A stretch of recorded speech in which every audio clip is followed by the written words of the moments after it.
Hey fellas. Now you guys seem to be a bit interested in my new project. A bit. So I'm making this video to sort of explain what to expect from Viral Nightmare, as there's no doubt a million rumors on how things will be changed and whatnot. So I got a list of questions here that you guys will be asking me. It'll be like a cute little Q&A for you. So first up, is this some kind of ROM hack? Can I download it now? I get asked this all the time. This is a fan game that's been developing since early August. It's made from the ground up in Game Maker Studio 2. It's not made in Godot or built off of Dr. Doofus's X7 project. I put that in the credits because I use their sprites. I mean, like, X has a shitload of sprites, and I have no idea how they animate in relation to each other. So Dr. Doofus has graciously provided all the player sprites in perfectly spaced order. I see a lot of you guys calling it a remake. While I'm flattered, I don't want to give you guys the wrong idea. A remake sort of implies that it's like a sort of upgrade that improves on things on the original game while staying faithful. I'm not doing that. This is more of a reimagining, following my own vision of what I want to see in X6 and what I want to see in a Mega Man game, period. Of course, it will have improvements from the original, don't worry, but there'll be like a ton of stuff that is just completely different. And I don't want you guys like feeling betrayed because there won't be 40 donuts in Blaze Heatnix's stage. Things are different. Hell, the story will be different. X6 is still there. I like the game a lot. It's not my favorite, if you're wondering. That goes to X8. D-mate. Don't forget, there's also the Tweaks project and Ends Edition if you want something that's closer to the original, instead of my maverick-ass version. Speaking of maverick-ass visions, the armor system is completely different. No longer will the armor be acquired after getting all 4 pieces for some stupid-ass security reason.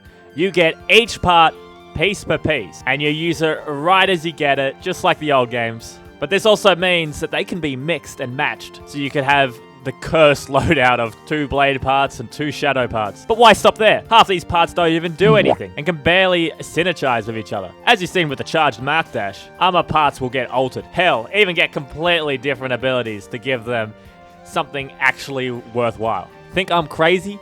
You tell me what the Shadow Helmet does. Yeah, go on, tell me. The 2 armors have always had this samurai versus shinobi theme to me, so the new upgrades will be in the spirit of that. Shadow armor will be more defensive and focus on high damaging single attacks, while the blade armor will be more aggressive and agile, with fast attacks that will require you to get in there. With that all said, this is a capsule for the blade arm parts. It's no longer going to be this bootleg plasma shot, so what's this going to be?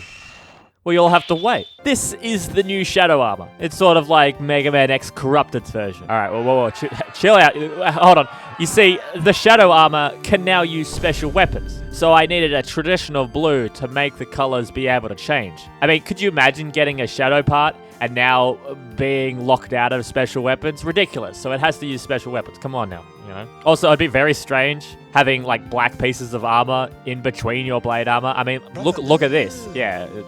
But look, it's okay. Like Mega Man X Corrupted, when you get the full Shadow set, you get to turn into the Black Ninja like before. Don't worry, guys. I'm with you. I'm with you on this. Let's talk about parts and Nightmare Souls.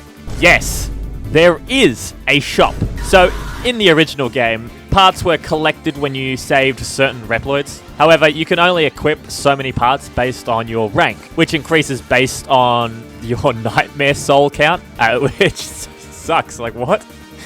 So here's how it works now. So your boy Douglas has a shop, so you can donate Nightmare Souls, which will fund him to create new parts for you. You pay for it, basically. You get souls from Nightmare enemies, which there will be plenty of, so don't worry. Bosses will also drop them as well. You've seen it. You've seen the video. Reploids will also give you souls, but more importantly, to increase your rank, it's now based on how many Reploids you rescue. Which, I mean, to me, that makes sense. You increase your hunter rank by being a hero and saving people, right? That makes sense to me. Now, you may be wondering, but there's only 3 parts here. How do you get more? Well, when you beat a level, more parts will be added to the shop. And some new ones, too. The new parts added are based on the level. So if a Reploid has had a part there in the original game, you'll find that part in the shop after that level is completed. It adds like another layer to the routing, but it doesn't force you to backtrack to collect them like in the original version. Also, every part is universal now. X can now equip parts that increase the damage of the saber. because it was dumb that he couldn't before. Also, limited parts are completely gone because, I don't know, they were too weird and different. Look, if you like them, I don't know, cry about it. You want to see some new parts? Here's Death Blocker. It saves you from a fatal hit and resets when you reach full health. It works great with a sub-tank, though be warned that this is only fatal damage. Spikes, crushing, hits, they're all still instant kills, so it's not like overpowered. V-Shot here allows you to shoot like this, which is actually pretty useful, surprisingly, and can be used as a shotgun too. It also works with other buster affecting parts and the like. Here is Phase Shot. This lets you shoot like the Super Nintendo games. You can finally shoot through walls. Now, if you have any horrible ideas for parts, new enemies, bosses, or literally anything, be sure to join my Discord server where I post sneak peeks on what's to come. We have a community of sprite artists who seem to be planning to overhaul everything, I swear. If you have some sprite contributions, or you just like to show off your own unrelated work or fan games, be sure to join. So, you're probably wondering how progress is going and when it's going to be released. Is it coming out tomorrow? Next week, even? Well, since it's a fan game, shit takes time, as you guys are well aware. But I've had this idea to release the game in batches, like X8 D-Main. So you get a chunk of the game. You can go and find the bugs for me, help with balancing the game, and, you know, if Capcom decides to come in and, like, assassinate me, or worse yet, I get bored of the project and abandon it, you'll still have, like, something to play. The first chunk will include the intro stage and 4 levels. What levels will they be, you may ask? Well, we got Commander Yanmark, as you've seen. We got Rainy Turtloid, because it's pretty easy, and it's a pretty chill level. Blaze Heatnix, yeah, that's right. I'm gonna try and make this level good. And I'm going to try and make this level good, and not a donut hellhole. And finally, Infinity Maginian, because it's got the best goddamn theme in the game. Okay, well, you know, that's cool and all, but, like, how's progress going? Out of the 5 stages, 4 of them are completed. Yeah, I work pretty fast, so you guys will be able to play sometime early if everything goes well. Maybe sometime next year, early next year even. There's still, like, a ton of testing, like, for balances and bugs and stuff like that. And I did want to try and add some sort of intro cutscene to the game to get you guys used to the narrative changes. I also got to make a title screen too. But you may be asking, where's Zero? I know you Zero fans are in hysterics right now. But remember that Zero is an unlockable character in this game. So he will instead come in the next batch update, which will probably feature, like, how I plan to overhaul the alternate pathways and the Nightmare Zero fight. So batch 2 will be Zero and all the Nightmare shit. Anyway, yeah. Alright, the Blade Buster. So to support a more aggressive playstyle while keeping in line with the standard X gameplay, the Charge Shot will emit a shockwave, which marks enemies caught within.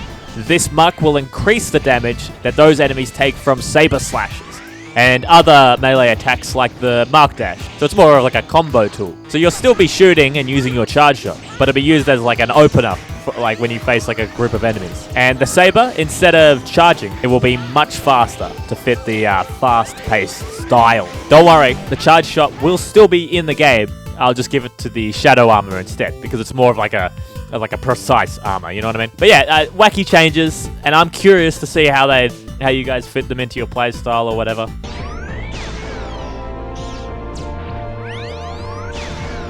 And some of you lovely people have been asking me if I have like a Patreon or a place for donations to support me and my game development endeavors. I currently don't have one, though if you wish to support me, why don't you buy my own game, Esau? Yeah, that's right. All of this has been a long-winded ruse in order to fool you into purchasing my game. But I mean, seriously, you might like it. It's like Mega Man, but if it was more of like if it like really leaned into the RPG elements of the game. But it's a bit wacky, it's a bit strange, it's a bit different. Maybe some of you guys will like it. And plus, look, if you donate to me by buying the game, you get a free game too. See, it's a good deal for you. No, but seriously, thank you for supporting me. And if you did buy Esau, I hope you're enjoying it. There's still plenty to do with that game, so don't worry. Yeah, it's not abandoned. And make sure you guys make sure you subscribe now, all right? Subscribe to the Cat Yard, and I'll give you updates on that Cat Yard gaming. You know what I mean?